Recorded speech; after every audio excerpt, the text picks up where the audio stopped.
positive response, it's not as effective. It's 30% more effective, so they say a negative response, even though it's counterintuitive. So is your border secure? Why are you here? Well, doesn't matter why I'm here. Is your border secure? And of course they're going to say no, because unless they're a Democrat. And so you go through that, you can go down the list just like that. You engage the person, and it's also your neighbor. Do the same thing with your neighbor, somebody on the phone. The other thing you can do to really make a difference is to call the people you know. Get your Rolodex, the old Rolodex, or your contacts list, and just call them. Hey, you guys going to be voting? Do you know how few people vote in the primary? Y'all know that, right? I mean, it's like really, really low. And you know that only 11% of the voters in the primary coming up are going to be 40 and under? Yeah. So think that through. Hardly any first-time voters and no young people. But we can change that. Well, the other thing, I'm going to give you some more information. It won't take up much of your time about me to use. So you can use us. And of course, I'm fifth generation Texan and all that. It depends on the audience where you're at. All our children are homeschooled. If you're talking to another homeschooler, of course, bring that up. We homeschooled them. I was always ranked as one of the top 3 most conservative state senators in Austin when I was there by the scorecards. I'm the only elected office holder, this is according to the Secretary of the Senate, that's been in Austin in Texas history, but you could say modern history. She told me Texas history. In modern history, that has never taken any money from the government. No pay, no pension, no reimbursements, no per diem, no nothing. No money at all. And I did that for a real reason, because I never wanted to work for the government. I never will. The people hired me. I work for the people. And of course, I'm going to do the same thing as governor. And they actually have a big salary. And they're going to never take any money as your governor. I'm not doing it for that, for a new career. And it does, like I said earlier, present a huge advantage over me, over my competition. I'm the only person running that's been in the state legislature. And that really gets me a head start. It's huge. I could not imagine doing this job without having served in the legislature. I know the budget. I know where the bathroom is. I mean, my competition, Abbott has never been in there. He never even comes in the legislature. He's a horrible leader. Horrible. So that's a huge advantage you can use. Also, of course, I uncovered a large political corruption scandals, a lot of things I got done. Family, Jeff was talking about family. That is a key component of our campaign, our culture. I want to remind you again that most things are downstream of the governor's office.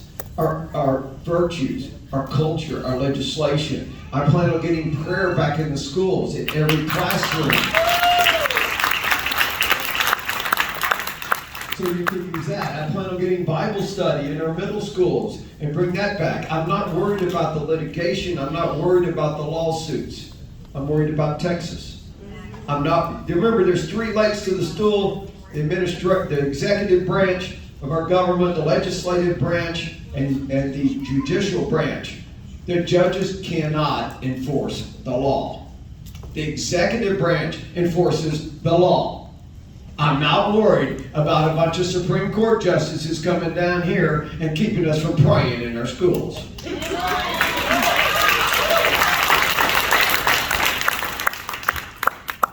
Patriots, that goes for everything else. I'm not asking permission from the federal government to do anything. I'm not. This is about courage. And y'all, you just look on our flyers. It's about leadership, no excuses. And you can tell how people you talk. You know what an excuse is? It's the skin of a lie.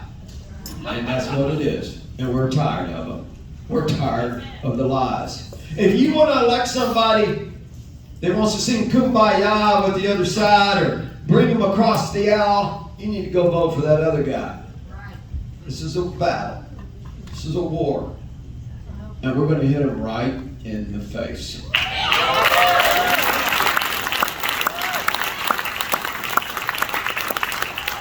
And it's simple. Evil doesn't show mercy. Evil evil never gives up. It never surrenders. That's right. But we do.